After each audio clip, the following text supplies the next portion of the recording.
Hello and welcome to Home Care Angels Dementia Training. This is the continued 3-hour training.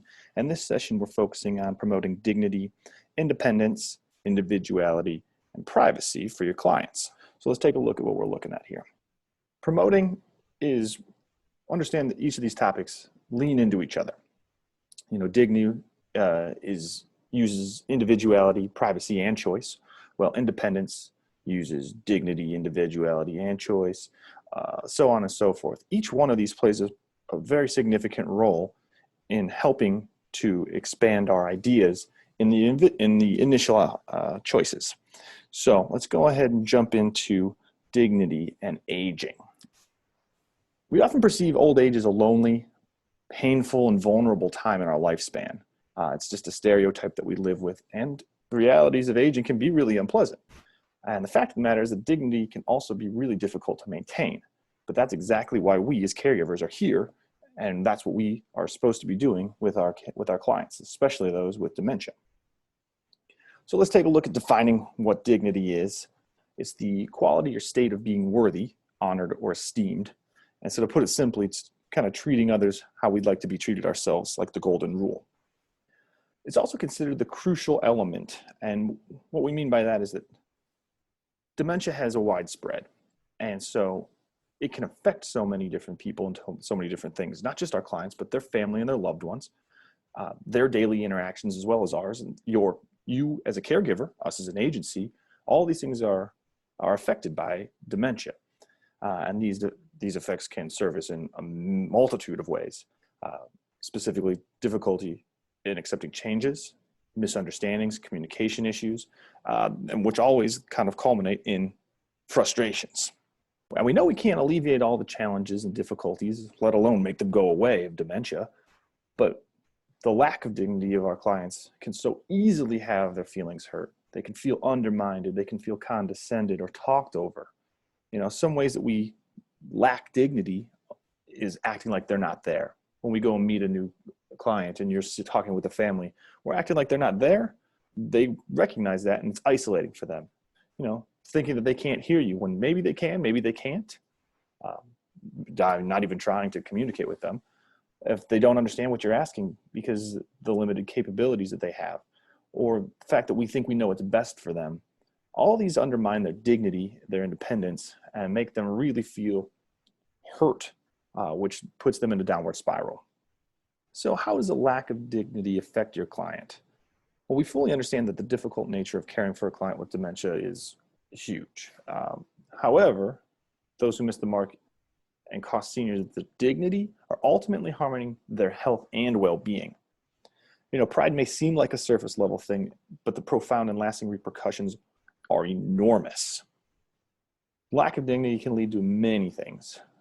Some of the most severe that we'd see are decrease of loss of self-esteem or self-confidence, declined or lost relationships with loved ones, family members, depression, and even suicidal thoughts or tendencies, all because we aren't providing the right level of dignity. Now, we understanding the power of dignity, we as caregivers have a responsibility to maintain it in the face of a dementia diagnosis. All right, so to do this not only helps in the current moment, but provides powerful improvements in the long run, helping them maintain their self-confidence, being active, puts them in a better mood, puts them in a better position to be successful with their own abilities. So I want to talk a little bit about facilitating this dignity, and I want to start with what we started before with condescension. So this is an attitude of patronizing superiority. It's showing that you believe you're smarter than somebody else, right? And so seniors are affected by dementia.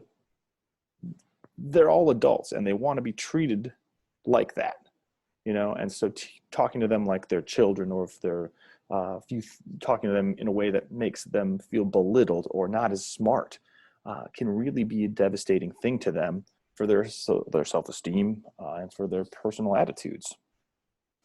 So how can we avoid this? We want to use dignified terms, avoiding things like diapers or bibs. We can say, undergarments, things like that, to kind of give a little bit more respect to what's going on. We don't want to use a parental tone. Want to speak to them as you would have before their dementia. Learning more about them, finding out their histories will give you an insight on how to speak to them, what ways to look at things, how to handle their situations. And remember that dementia doesn't affect the person's intelligence, and so don't treat them as if it has. Meaning they're not stupid. This disease isn't making them any less smart. It's just affecting their brain and their abilities. So how are we going to help our clients succeed with this in terms of dignity? Your client is likely to know that they're not the same, especially in the first few stages. They understand that there's some shortcomings. They might be struggling for words. They might have a difficult time remembering faces or names. They might lose their train of thought mid-sentence or mid-story. We know this, and they recognize this as well. So what can we do? First and foremost, we can ask them leading questions. So if they're telling you a story and they get off track or they forget where they're going, you can just kind of gently ask them a question to continue that story. You might have already heard it. You might have some insight to what they were talking about. So you can ask them a little bit to redirect them back into that story or to get back on track. This is also helping them fill in important details, however small they may seem. It's a benefit for everybody. They feel like they're back in track. They're not being degraded, letting them have their opportunity to speak. An example would be saying to your client, hey, be sure to say hello to Sally. That's George's wife. You met her at the beauty shop. Instead of saying, hey, did you say hi to Sally? They may not remember. They might not make that connection so quickly. So kind of giving them some context, some background is a gentle way of showing that, hey, this is somebody that you do know. You might remember that you met them before, and giving them an opportunity to connect socially. Another technique for facilitating dignity is using white lies or therapeutic lying. Now we know that lying is frowned upon. It's not a good thing. It's wrong, and usually it leads to bad things. However, sometimes dementia necessitates the occasional use of a half-truth or a white lie. Clients with dementia often struggle with orientation towards time and logic. That gives them a lot of stress, anxieties, worries, fear, untimely or unrealistic issues and tragedies. To argue with them could cause a serious stress and agitation. We understand. We've seen it a million times before. So sometimes you just need to enter the reality, help them cope with what they're dealing with, and sometimes bend the truth a little bit. So some examples of when to tell a little white lie might be if they're asking for their parents, or if they need to go get their kids from school or where they're at, if they need to get to work or drive to work or go home, or if they're having hallucinations. The importance is to join their world, right? And to do so with loving deception, as we like to call it. This respects their sense of identity, their sense of self. It's a comfort to them, and it allows them to still be an individual and still have feelings that we can kind of just help them cope through. So let's recap a little bit about the dignity. We want to remove the assumption that dementia necessitates a loss of dignity, right? That means we don't want anyone to think that because they have this diagnosis that they don't deserve this dignity. Dignity allows us to improve our clients' lives, and in turn, it makes our jobs as caregivers much easier and much more rewarding. In most cases, it's the skilled caregivers like yourselves that are able to reintroduce dignity more profoundly than in clients' lives than even their family could. A lot of times families get stressed and get burned out, and they don't see the disease in a way. They find it frustrating, and they can't understand why their loved ones can't remember things. And so they do a lot of harm sometimes. And so coming in as outsiders, as caregivers, we are able to reintroduce that dignity to them and give them the respect that they need. We can ensure that we never condescend to them. Charitable white lies, they're used generously, to help them cope with their feelings and their anxieties. We enter in their reality so we can maintain a sense of calm and a sense of safety. So I'm going to jump into independence now. I want to remember that all of these things are going to link in with each other, and we need a little bit of each to help promote each one of them. So independence, not unlike dignity, it's far from impossible. And the benefits of maintaining independence and some sense of that are paramount. It's so important. Now, we understand that the simplest definition of independence outlines the ability to be alone, to be on your own. However, most of it, not if all, dementia clients cannot be left alone. We know this, we see it, we recognize that. So we have to look a little bit different than regular independence. We have to kind of mold this into an independence meant for people that can't fully be independent. Now, I'm sure many of you, I know that we have heard clients say, I don't need anyone. I don't need any help. I've lived alone for years. I've never needed anybody. I'm fine. And we know that that's not entirely true, that they do still need help, and that's why we're there. But we also understand the infringement of our clients' independence. And I know that we all hate having to rely on people to help us, especially for our basic needs. Moreover than that, those faced with dementia are at risk of losing judgment, their reasoning, their memories, and communication skills, sometimes very quickly. And this leaves them, I believe, they're still much more independent than they can safely be. And so that's how we need to find out how we can facilitate these things to make sure that they feel independent, but also we're maintaining their safety. Now, studies have shown over and over again that people with dementia want to actively participate in their own care. What does that mean? It means that people want to be part of their daily activities. They want to be a part of, cooking and cleaning and be a productive member of their own society, whatever that may be. We also know that facility residents with dementia who have more independence over their ADLs have had healthier related quality of life. Now think about what that means for people that are at home.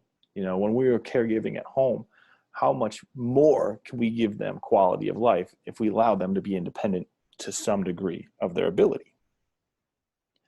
How do we facilitate that then? We're inclined to provide excessive help. We fail to see the value of promoting independence sometimes. As caregivers, we want to help, we want to do things, we want to make sure that they're good, but we're required to carefully observe our clients' changes in abilities, especially with their dementia progress, so we can make the choices on how best to promote their independence as opposed to taking over everything. The Alzheimer's Association has conducted a survey of people with early stage dementias, and some of the quotes I thought were really fantastic and really insightful to what people are looking for. So here's just a couple of them. One person said, "Let me do as much as I can by myself and help me when I need it or when I get confused." So we need to be overlooking, stand by, make sure that they can do things, help them try and do what they can. And if they can't do it, then you're right there and you can help them out a little bit. What about the hardest part is being humiliated by being dependent on other people for your care? So that means approaching them carefully. We want to make sure that we're not humiliating them. We want to be gentle. We want to be kind and considerate. We want to respect their privacy, especially when doing intimate care. And finally, I'm not incapacitated, so I'm not knocked out. And I don't want to be treated as though I can't be trusted to do things. So we have to allow them to do things. We have to experiment a little bit and give them opportunities to be independent, to be participating in their activities. What's really important about facilitating this independence is knowing your client's abilities. So when and how you can help them.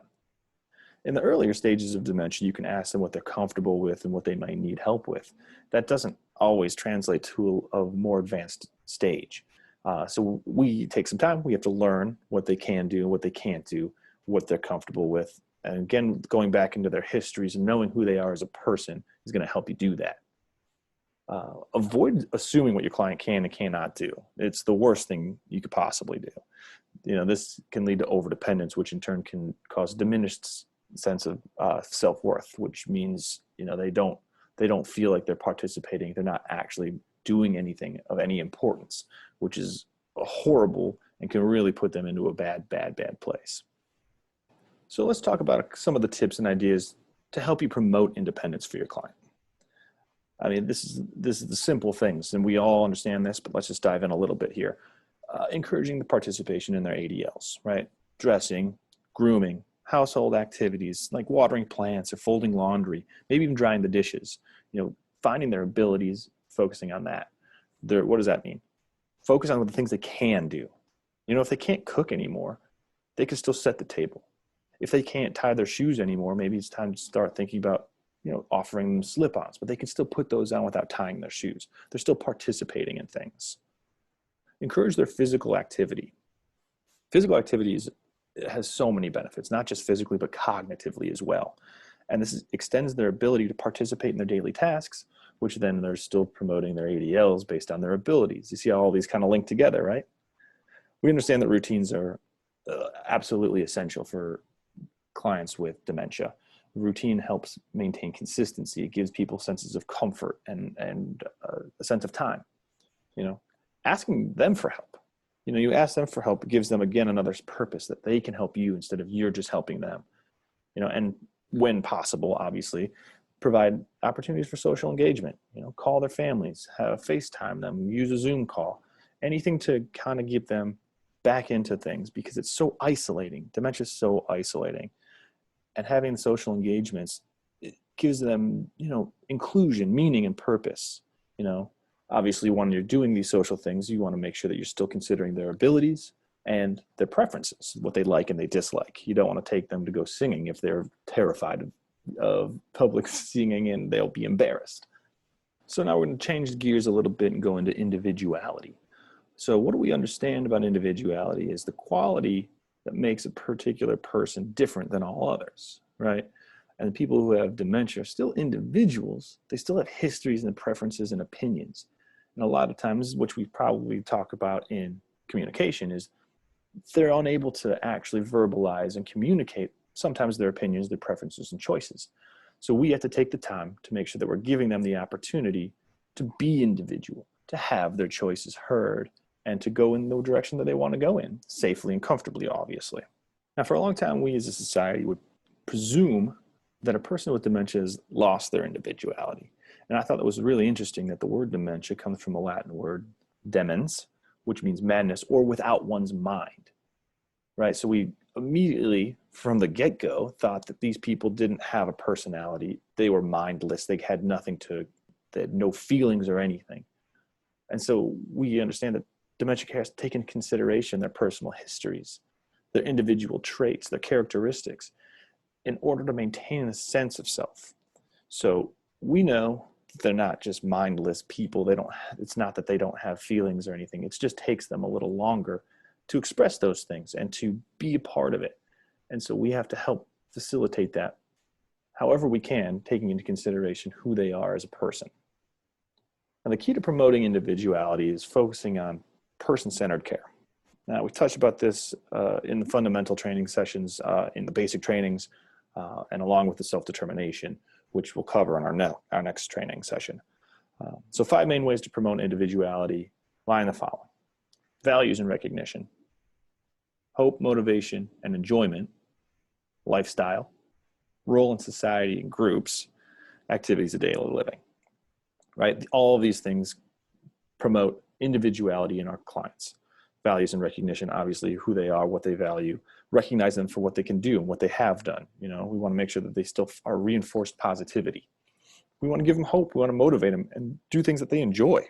Otherwise, what's the point, right? And we've used the things that they like personally to help them be an individual still. Same thing with their lifestyle. You know, we'll go back into their histories and do the things that they always liked. Finding out who they were as a young person can help you maintain a lifestyle now, or their routines. You know, they don't like having a shower in the morning, but they have having a shower at night. Individual choices are so important with this. Roles in society and groups, again, like what they were doing at work, and how you be involved with people, giving them inclusion, giving them motivation, and giving them purpose. And also as well, the activities of daily living, more choices and more things that they like to do, focusing on their abilities, focusing on their choices and likes and dislikes. So we're going to be moving on here to choice. So choice, we want to be promoting their right to choose. This goes hand in hand with their individuality, right? So for example, some clients like to get dressed. They like getting dressed up. They like to get their makeup on. Some people don't. Some people want to sleep in. Some want to get up early. Everybody's got a preference. You have a preference. I have preferences. So it's our responsibility, it's our duty to find out what these preferences are for our clients. And it takes time sometimes, especially with dementia cases, because they have a hard time communicating that. Each of these choices are our clients to make. They can make them, and we base them on their own individuality, not on ours. It might not be what we like, but this is our job, and we have to make sure that it's comfortable for them. Our jobs as caregiver is to find ways to maintain our client's ability to choose.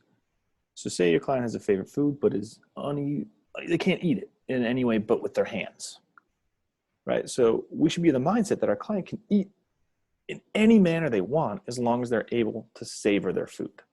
Now, we don't want to take away their dignity and just have them have slop everywhere and make a huge mess, but we could try and make it work, try and find a way to make the food in a form that's okay to eat by hand. It's a way to respect and promote their abilities to have choices and opinions, even if they're unable to fully carry those out physically, mentally, whatever. It's our responsibility and, again, our duty to try and help promote that individual choice however we possibly can, safely and comfortably. And with many other aspects of dementia, our clients' opinions and choices can change quickly and drastically, and we've seen it 100 times. Sometimes things may change after a week. Perhaps they're no longer able to do something, and so then they choose not to participate. When promoting choice, we have to keep in mind that our clients' abilities and strengths are going to change. And we want to make sure that we're giving them an opportunity to make choices within their means, or trying to come up with an accommodation for them so they are able to carry out the choices that they want. So finally, we want to touch on privacy, which is a fundamental freedom that we all have access to. However, dementia can take away a lot of that privacy, especially when dealing with ADLs, bathing, showering, toileting. We're all responsible to help protect our clients' privacy, and to do so by promoting dignity, independence, individuality, and choice, right? All of these things are going to help protect our clients' privacy. We give them the opportunities, we find out what they like and how to do things, and we do them with them how they want, safely. Now, it's important to remember that privacy isn't just limited to ADLs, to showering and toileting and things like that. We are also responsible for the safety and privacy of our clients' personal information and health information. So we're going to show you this HIPAA video really quick, just to kind of cover over things that we can and cannot share. Especially as non-medical caregivers, we have no right to be discussing medical issues with people. So take a look at this video and we'll come right back after that.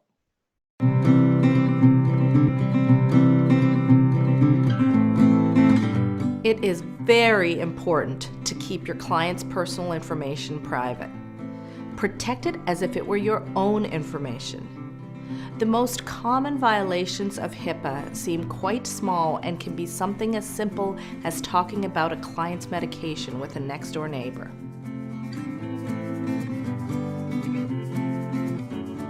In order for you to provide quality care, you will need to have personal health information about your client. Privacy and confidentiality are important so your client can know what they tell you will be kept private and limited to those who need the information for treatment, payment, and healthcare operations. Your client needs to trust you. It is illegal to disclose this information and not keep it confidential. Sharing personal information goes against the Health Insurance Portability and Accountability Act, also known as HIPAA.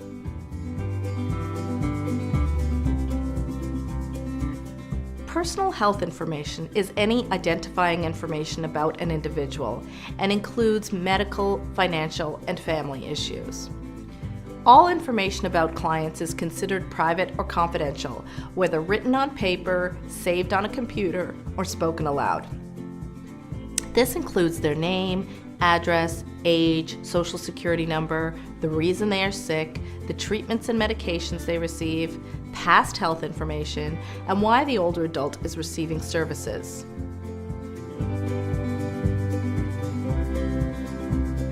There are certain people in the older adult's life who need to know personal information.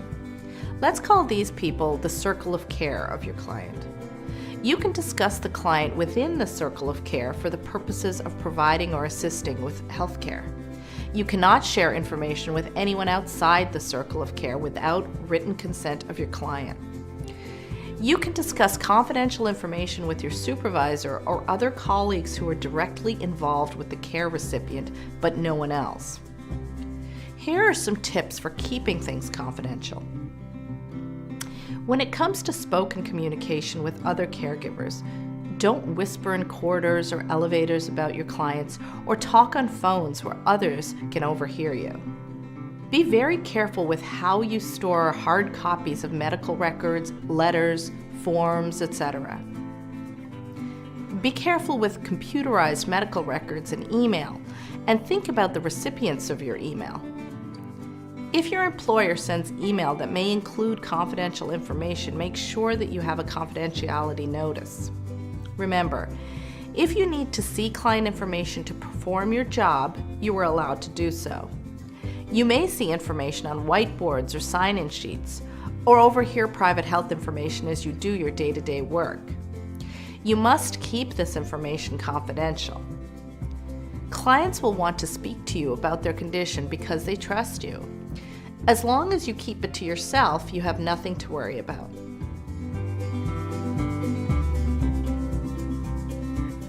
What will happen to you if you break the law? Let's discuss the consequences. If you reveal any private or confidential information to someone who is not classified as needing to know, the consequences will vary. You have violated the client's confidentiality and you have broken the law.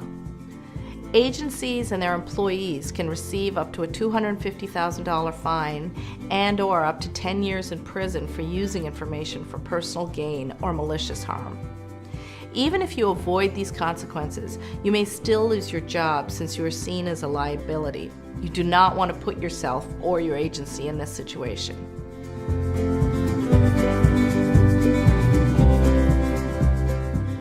So to wrap things up here, we also have to balance privacy with safety. All right. So many dementia clients, like we said before, can't be left alone. And when you want to give them space when they're on the phone, but remain in earshot, we want to allow their family and approved visitors to have time alone with their loved ones as well. You can never, ever leave your client, right? So privacy is important to balance, but we have to make sure we're doing it in a safe way. So this is promoting all of the independence, dignity, choice, individuality, and privacy for your caregiver, for your clients with dementia. Each one of these, again, leans into the other, so it's hard to promote one without promoting the others. If you have problems or questions, please call the office. We'll be happy to discuss this further with you guys. But otherwise, get out there and promote your clients. Thanks so much.